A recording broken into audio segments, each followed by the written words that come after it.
Hello കൂട്ടുകാരെ, അസ്സലാമു അലൈക്കും വറഹ്മത്തുള്ളാഹി വബറകാതുഹു. എന്തൊക്കെയാണ് വിശേഷം? എല്ലാവർക്കും സുഖമല്ലേ? അൽഹംദുലില്ലാ, എനിക്ക് സുഖമാണ്, റാഹത്താണ്. എല്ലാവർക്കും സുഖമാണ് കേട്ടോ, കുഴപ്പമൊന്നുമില്ല, റാഹത്താണ്. പിന്നെ എല്ലാവരും ദുആയിൽ ഉൾപ്പെടുത്തണം കേട്ടോ. എൻ്റെ ദ്വാരങ്ങൾ എല്ലാവരും ഉണ്ടാവും. പിന്നെ നമ്മൾ ഒരു ദിവസം ഒരു നേരമെങ്കിലും നമ്മൾ സുബഹിക്ക് ശേഷമോ അല്ലെങ്കിൽ മഗ്‌രിബിന് ശേഷമോ, ആ സുബഹിക്കും മഗ്‌രിബിനും ശേഷം നമുക്ക് കുറച്ചധികം സമയം ഇരിക്കാൻ സമയം കിട്ടുന്നല്ലേ. പിന്നെ ആ സമയത്തോ അല്ലെങ്കിൽ നിങ്ങൾക്ക് ഇഷ്ടമുള്ള സമയത്ത് ഒരു ദിവസം ഒരു നേരമെങ്കിലും നമ്മളില്ലേ എല്ലാവർക്കും ദുആ ചെയ്യണം. ഒരു പ്രാർത്ഥനയിൽ നമ്മളെല്ലാവരും ഉൾപ്പെടുത്തണം. എല്ലാ മുഅ്മിനുകൾക്ക് വേണ്ടിയിട്ടും മുഅ്മിനാത്തുകൾക്ക് ദുആയിൽ ഉൾപ്പെടുത്തട്ടെ. അള്ളാഹു എല്ലാവർക്കും തൗഫീഖ് നൽകട്ടെ. ഞാൻ ഇന്ന് വന്ന വീഡിയോ എന്താ അറിയോ, പിന്നെ ഈ ഒരു സൂറത്തില്ലേ, ഞാനൊരു 1-2 വർഷം മുമ്പ് ഈ ഒരു സൂറത്തിൻ്റെ ഒരു വീഡിയോ ഞാൻ കണ്ടത് കേട്ടോ. അപ്പോൾ ഈ ഒരു കുഞ്ഞു സൂറത്താണ്. എല്ലാവർക്കും അധികം എന്താ പറയുക, സ്ഥിരമായിട്ട് പോകുന്ന ആളുകളുണ്ടാവും, പക്ഷെ അധികം ആർക്കും അറിയില്ലാന്ന് തോന്നുന്നു കേട്ടോ. അപ്പം ഞാൻ ഈ അടുക്ക ഒരു 1-1.5 വർഷമായിട്ടാണ് ഈ ഒരു സൂറത്തിനെ പറ്റി അറിഞ്ഞത്. ഒരു വീഡിയോ കേട്ടതാണ് കേട്ടോ. ഈ ഒരു സൂറത്ത് നമ്മൾ പതിവാക്കിയാലുണ്ടല്ലോ, നമുക്ക് ഒരുപാട് അനുഗ്രഹങ്ങൾ, ഒരുപാട് കാര്യങ്ങൾ നമ്മുടെ ജീവിതത്തിൽ നമുക്ക് നേടിയെടുക്കാൻ പറ്റും കേട്ടോ. നമ്മൾ സാധാരണ എന്താ പറയുക, സൂറത്തുൽ വാഖിയും യാസീനൊക്കെ അല്ലേ ഓതാറില്ല. അതുപോലെ എന്താ വല്ലുഹ സൂറത്ത്, അതുപോലെ ഫാത്തിഹ, ഖുൽ ഹുവല്ലാഹു, ഫലക്ക്, നാസ്, അങ്ങനെയൊക്കെ നമ്മൾ സുബഹിക്ക് ശേഷം ഓതല്ലേ, സ്ഥിരമായിട്ട് പോകുന്ന സൂറത്തുകളില്ലേ.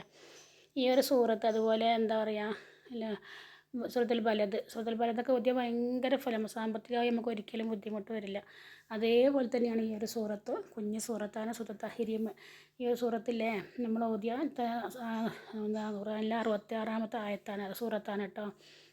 ഈ ഒരു സൂറത്ത് നമ്മൾ പതിവാക്കിയാണ്ടല്ലോ, ഒരു 2 മിനിറ്റ് അങ്ങനെ മതി. ചെറിയ കുറച്ച് ആയത്തുകളേ ഉള്ളൂ. ഇതാണ് ബിസ്മില്ലാഹിർ റഹ്മാനിർ റഹീം, യാ അയ്യുഹൻ നബിയ്യു, അങ്ങനെ തുടങ്ങുന്ന ഒരു സൂറത്താണ്. ഈ ഒരു സൂറത്ത് നമ്മൾ പതിവാക്കിയാണ്ടല്ലോ, നമ്മുടെ ജീവിതത്തിൽ ഒരിക്കലും നമുക്ക് സാമ്പത്തികമായി ബുദ്ധിമുട്ട് വരില്ല. എത്ര ഇല്ലെങ്കിലും നമ്മുടെ കയ്യിൽ പൈസ ഉണ്ടാവും, നമ്മൾ കുടുങ്ങൂല. സാമ്പത്തിക പൈസേൻ്റെ ആവശ്യത്തിന് വേണ്ടി നമ്മൾ കൊടുക്കാൻ വരില്ല. ചില ആളുകൾക്ക് ഉണ്ടാവില്ലല്ലോ, പെട്ടെന്ന് സാമ്പത്തികമായി ഭയങ്കര ബുദ്ധിമുട്ടും പ്രയാസം വരിക, എന്തെങ്കിലും ആയിട്ട് നമ്മുടെ കയ്യിൽ പൈസ ഉണ്ടാവും, തിരിഞ്ഞ് കിട്ടും. അപ്പോൾ ഈ ഒരു സുഹൃത്ത് നിങ്ങൾ അറിയാത്തവരുണ്ടെന്ന് പിന്നെ ജീവിതത്തിൽ പതിവാക്കുക കേട്ടോ.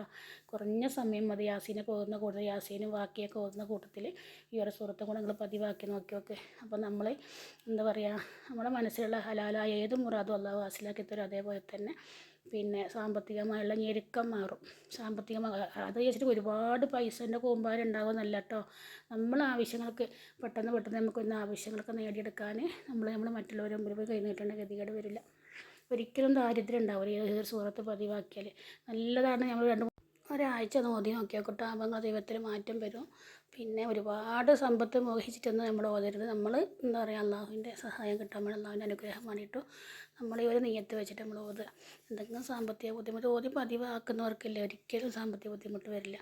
അപ്പം ഖുർആനിലെ 66-ാമത്തെ സൂറത്താണ് നമ്മൾ സുബഹിക്ക് ശേഷം ഓതുന്ന നമസ്കാരം, ദിക്റും അദ്കാറുകളൊക്കെ കഴിഞ്ഞ് നമ്മൾ ഖുർആൻ ഓതി യാസീനും വാക്കിയൊക്കെ ഓതുമല്ലോ.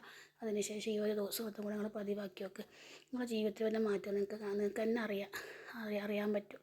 മറ്റുള്ളവരുടെ മുമ്പിൽ നമ്മളില്ലേ 10 രൂപയ്ക്ക് മക്കളുടെ മുമ്പിലാണെങ്കിലും ഭർത്താക്കന്മാരുടെ മുമ്പിലാണെങ്കിലും എന്താ പറയുക, മക്കളെ ഓതുന്നെങ്കിൽ അമ്മമാരുടെ മുമ്പിലാണെങ്കിലും പിന്നെ അങ്ങനെ ചോദിക്കുന്നൊരവസ്ഥ നമുക്ക് ഉണ്ടാവില്ല. ആ സമയത്ത് നമുക്ക് എന്തെങ്കിലും ആക്കി നമുക്ക് ആ പൈസേൻ്റെ ഒരു വഴി പഠിച്ചവൻ കാണിച്ചു തരും. അപ്പം പിന്നെ എല്ലാവരും ജീവിതത്തിൽ പതിവാക്കുക. പിന്നെ എൻ്റെ വീഡിയോ ഇഷ്ടപ്പെട്ടൊന്ന് ലൈക്ക് ചെയ്യട്ടോ. അതേപോലെ നിങ്ങൾക്ക് ഇഷ്ടപ്പെട്ട എന്തെങ്കിലും ഒന്ന് കമൻറ്റ് ചെയ്യുക. നല്ലതായി തോന്നുകയാണെങ്കിൽ മറ്റുള്ളവർക്ക് ഷെയർ കൊടുക്കണേ. അസ്സലാമു അലൈക്കും.